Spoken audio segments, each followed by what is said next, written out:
Assalamualaikum warahmatullahi wabarakatuh.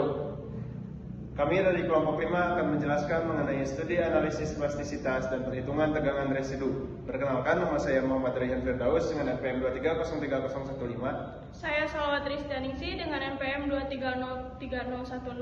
Saya Irfan Farisandi dengan NPM 2303033.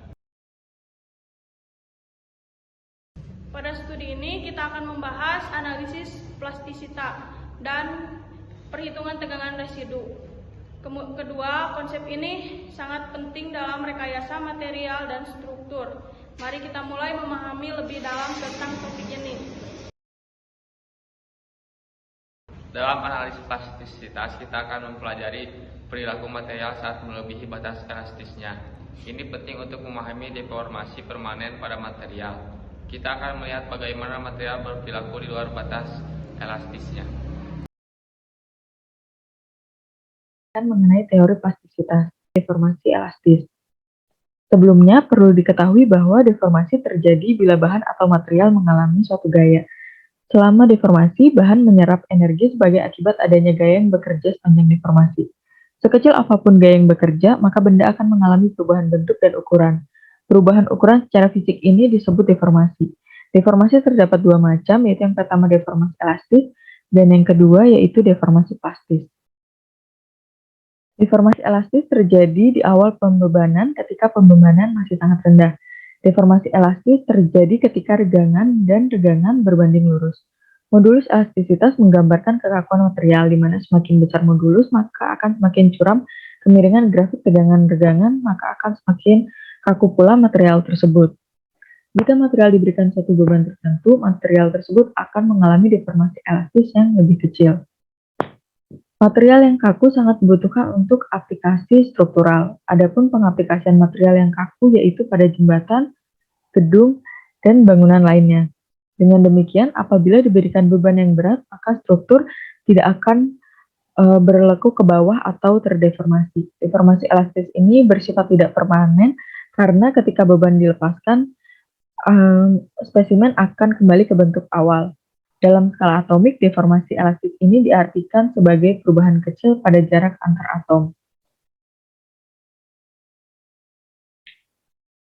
Elastisitas bahan sangat ditentukan oleh modulus elastisitas. Dapat diketahui pada slide bahwa modulus elastisitas suatu bahan didapat dari hasil bagi antara tegangan dan regangan.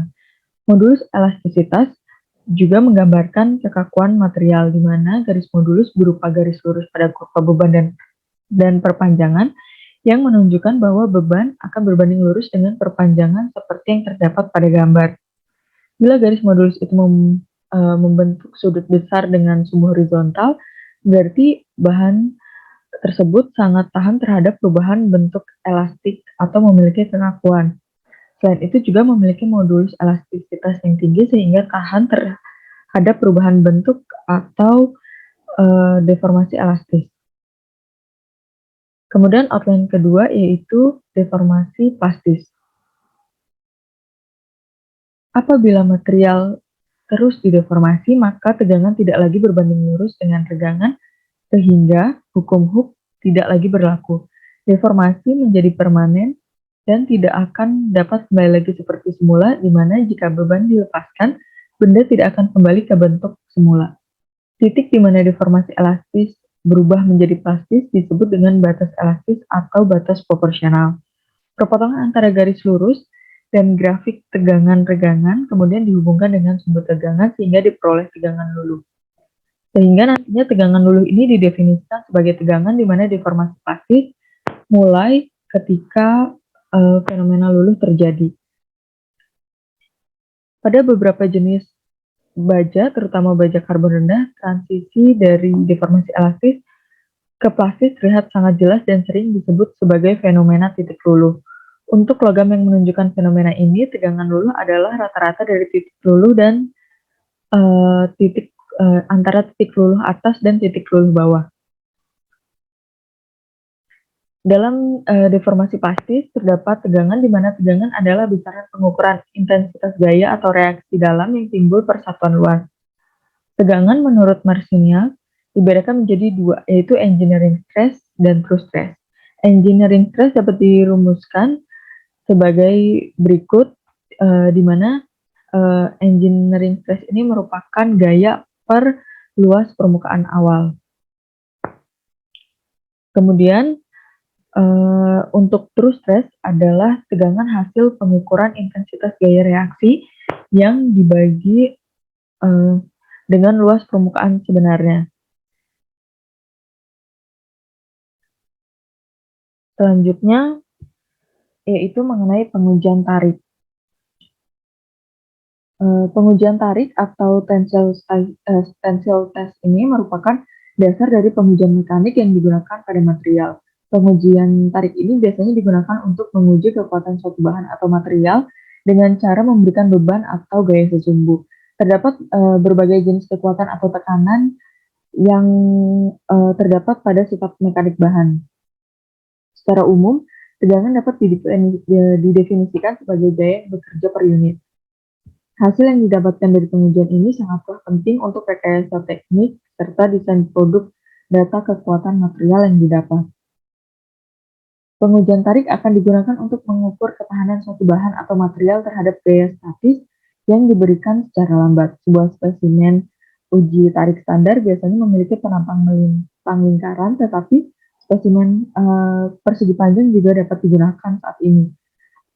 Pada saat dilakukan pengujian tarik, spesimen atau bahan akan diberikan pembebanan uniaksial hingga spesimen tersebut mengalami pergangan dan dia akan bertambah panjang hingga di akhir akan mengalami perpatahan. Pengujian tarik ini merupakan salah satu pengujian yang sederhana dibandingkan dengan pengujian yang lainnya untuk dapat mengetahui tegangan dan tegangan pada suatu bahan. Terdapat beberapa hal yang harus diperhatikan pada saat melakukan pengujian tarik seperti bentuk dan dimensi spesimen benda uji, serta grip dan phase selection. Output dari uji tarik biasanya terdapat pada komputer sehingga sebagai nilai beban atau kekuatan terhadap nilai perpanjangan yang dihasilkan. Karakteristik beban deformasi ini tergantung pada ukuran spesimen. Misalnya, jika luas penumpang spesimen digandakan, maka akan membutuhkan 2 kali beban untuk menghasilkan perpanjangan yang sama. Untuk memperkecil faktor geometris ini, beban dan perpanjangan dinormalisasi ke parameter masing-masing tegangan teknik. Kekuatan tarik adalah tegangan maksimum pada kurva tegangan-tegangan, di mana merupakan tegangan maksimum yang dapat diterima material sebelum patah. Pada titik maksimum mulai terbentuk necking atau peleheran yang merupakan daerah deformasi terlokalisasi. Tegangan yang terjadi pada saat patah disebut tegangan patah. Material yang mengalami deformasi sangat kecil atau bahkan tidak mengalami deformasi pasti sama sekali disebut sebagai material yang rapuh atau brittle. Sebaliknya, material yang memiliki keuletan besar disebut dengan material yang ulet atau ductile. Keuletan ini merupakan salah satu sifat material yang penting karena yang pertama dapat menunjukkan seberapa besar sebuah struktur mengalami deformasi sebelum putus, kemudian juga dapat menunjukkan seberapa besar derajat deformasi dapat diberikan pada sebuah material selama proses fabrikasi. Adapun sifat mekanik yang dapat diketahui dari hasil uji tarik yaitu salah satunya ketangguhan, di mana ketangguhan adalah kemampuan material menyerap energi hingga patah. Material dapat disebut tangguh apabila memiliki kekuatan dan keuletan yang tinggi.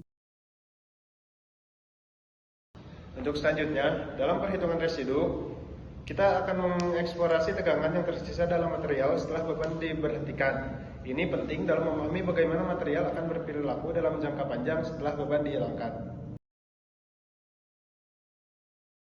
Contoh aplikasinya, kita akan melihat beberapa contoh aplikasi dari analisis plastisitas dan perhitungan tegangan residu dalam industri. Hal ini akan memberikan pemahaman yang lebih konkret dengan bagaimana konsep-konsep ini digunakan dalam praktek. Pemahaman yang mendalam tentang analisis plastisitas dan perhitungan tegangan residu memiliki implikasi teknis yang signifikan dalam desain struktur dan material. Kita akan membahas bagaimana konsep ini memengaruhi rekayasa modern.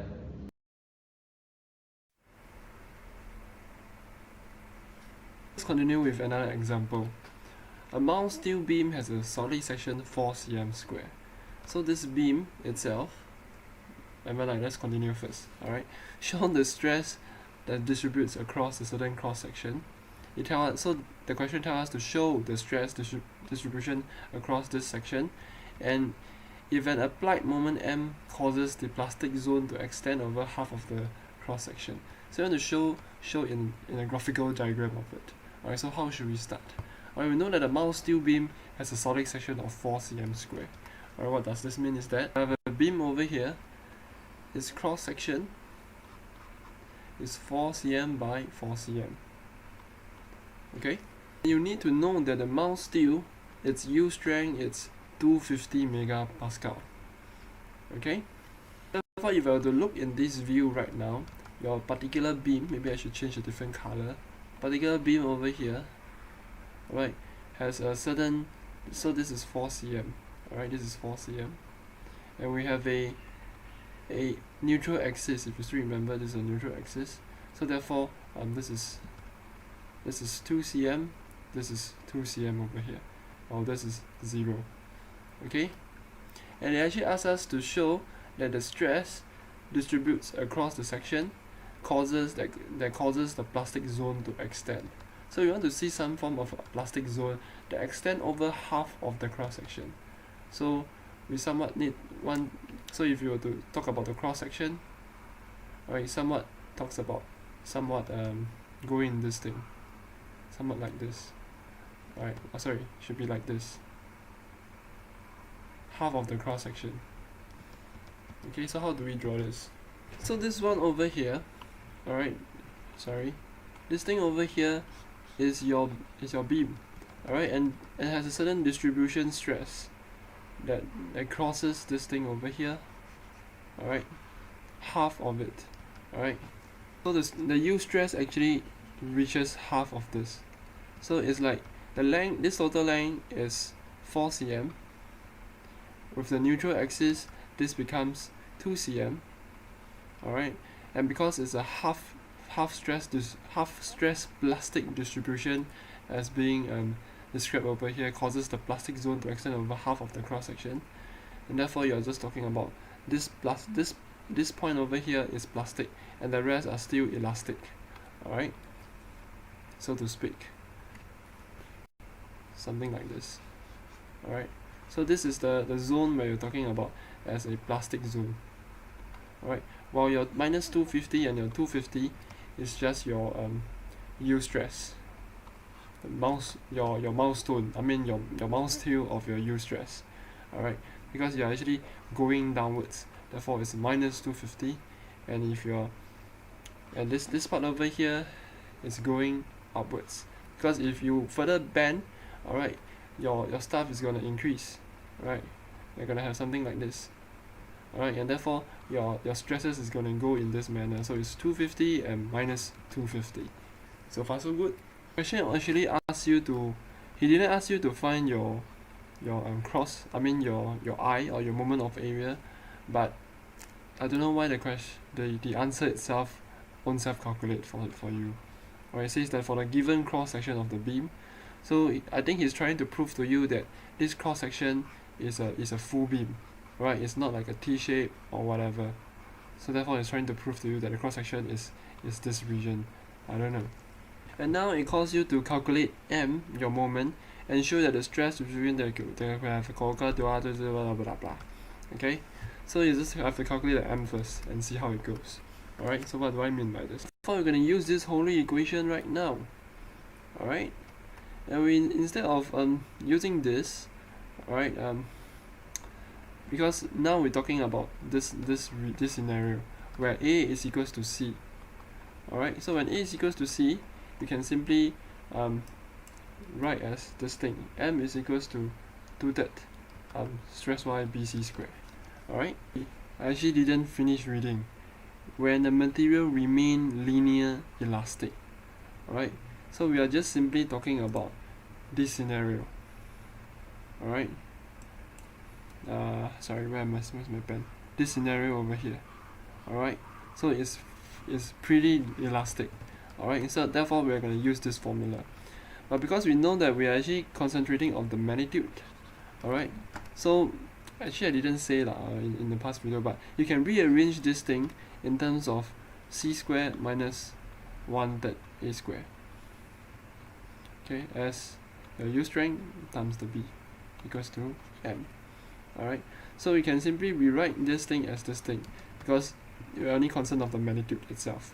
This is also reflected over here. Alright, this is 1/3 a squared minus c squared, and because we are just want the magnitude of M, therefore, which is more conveniently, we can express this 1/3 a squared minus c squared as c squared minus 1/3 over a squared, alright, which is exactly the same that we'll be doing. Let me show you. Alright, so this is the SYB. Alright, 1/3 a squared, I just simply change to c squared minus 1/3 a squared, which is same as this one. I just want to show you, at least you know where it comes from. We also say that for any elastic system like this, you can simply sub in your stuff over here. Alright, with this moment. Okay, so therefore let's take this. So I'll just simply paste this equation and just bring all this over the side. Alright, just to show you that I'm using that equation. I didn't cheat your feeling. Alright, and therefore this thing over here is your SY times B times the same thing over here. Okay, now the U strength of a material is 250 megapascal, and therefore it's 250 times 10 to the power of 6, where your B is the breadth, and we know that it tells us that we have a cross solid section of a 4 cm square. This means that the solid section of the beam, alright, this is 4 by 4 cm. Okay, and therefore it's 0.04 because 4 cm to meter simply divided by 1000, so 1, 2, 3, 0.0. Ta-da! What the hell is going on? 4 cm to meter is actually divided by 100, so it's 0.04, which is this one. Alright, and the c squared. The c squared is the stretch that you have been stretched. Alright, in the elastic zone you actually stretch for 2 cm. Alright, over here this is 2 cm, and therefore we just sub it in as this thing over here.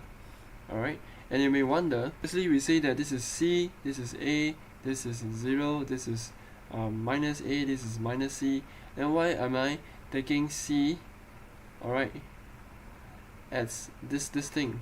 Why didn't I take this point? Alright, because we are talking about elastic region. So elastic region, instead of doing that stuff, we are starting from here, C to minus A, and therefore this whole C is in fact the length of 0.02, so to speak. Alright, I may be wrong over here, my understanding may not be strong over here, but this is how I interpret. Alright, I may be wrong. Okay, so but however this is just c squared. Alright, minus 1/3. Alright, and then your a square, where is your a square? If such the case that happens, I believe that this is C, this is A, this is minus A, this is minus C. Ta-da! Alright, and then this whole thing over here should be 0.02. Alright, we are still safe. Alright, we are still using the understanding that we have done earlier. Alright, this is 0.02, this is C. Alright, where am I? Oh, okay, now I know what is C. This thing over here is C, because it's a magnitude of 2 over here, 2 cm. Then A is 1 over here. So yeah, this is just the understanding now. Now I get it. Okay, so this is A. Ta-da! And then you just work out, you have this moment. And then in the previous part, you know you calculated your beam, your I, your second moment of area, because if you remember the beam theory, mi over I. So you can just calculate what we have just now. Alright, and then the y max is the 0.02 over here. It's the distance from your top of your surface of your beam to the neutral axis, which is over here. This whole line is the neutral axis. Alright, and therefore this whole thing is actually 0.02, so to speak. Alright, and therefore you can see that this is your y max, while your m is this moment over here, while your I is calculated just now, and therefore you have your sigma max as your 344 MPa. For what you have is this thing that is talking about the pure elastic region. Right, talking about the pure elastic stuff. Okay? And that's quite surprising. But anyway, so at least you get something like this. The minus U strength. So the 344. Okay? And then you know that the moment is 3667 already. Alright. Taking that you are saying that M had the material remain linear elastic. Alright, so you're talking about the linear elastic system. So you will have this phenomenon that occur.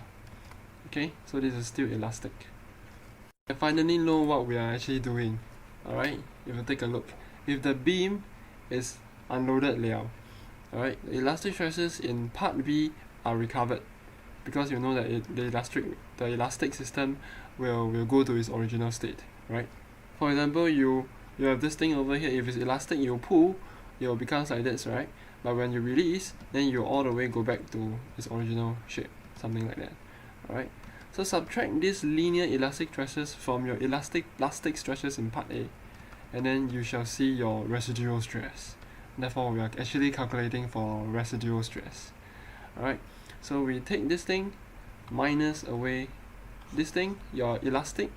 So you have an elastic and a plastic regions over here. And then you find purely about the elastic. So you minus away the elastic part.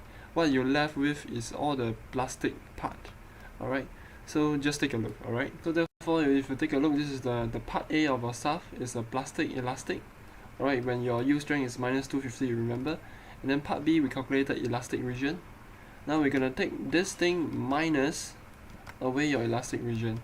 So at this particular point is minus 344. At this particular point is minus 250. So minus 250 minus 344. What you have is minus 78 over here. Alright, so you have something like this. Okay? Sorry, my fault. Minus 250 minus 344. You're taking this point minus away this point, you have this point over here. I don't know what I'm doing, so it's 94. If you take your calculator, you just calculate, should be this. Alright, almost careless mistake, 麻将. So now I take this point, which is minus 250 also, minus away 172. Alright, what do I have? I have minus 78, which is what we have said earlier. Okay? Then, slowly at all these points, you just take note, it's all zeros, and the differences are reflected. So if 94 over here, you have a minus 94 over here.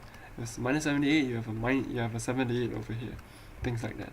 Alright. So therefore, your residual region is talking about all this stuff. So what you're left with is this region over here. Alright? And just to take note that your beam is still its shape like this, but within itself it may retain a certain hidden embedded stresses, and this embedded stresses, we call this the residual stresses.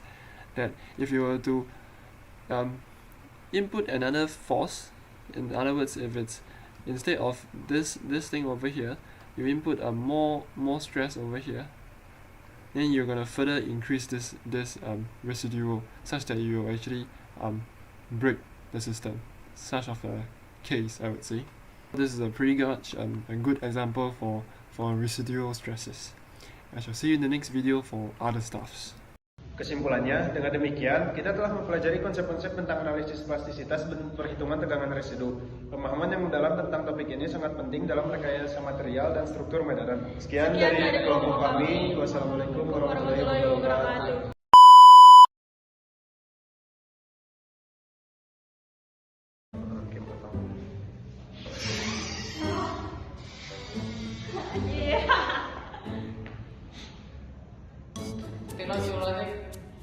Jadi analisis ya Assalamualaikum.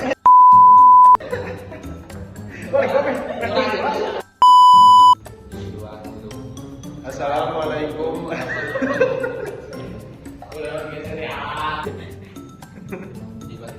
Assalamualaikum warahmatullahi wabarakatuh. Perkenalkan, kami dari kelompok 5 akan menjelaskan mengenai studi analisis plastisitas dan perhitungan tegangan residu. Perkenalkan, nama saya Muhammad Rifki Firdaus dengan PM 230315. Saya Salwatri Setianingsi dengan PM 230310. Saya dan Ahmad Sumarmi dengan PM 2303. Apa sih? Plastisitas. Dalam analisis Plastisitas.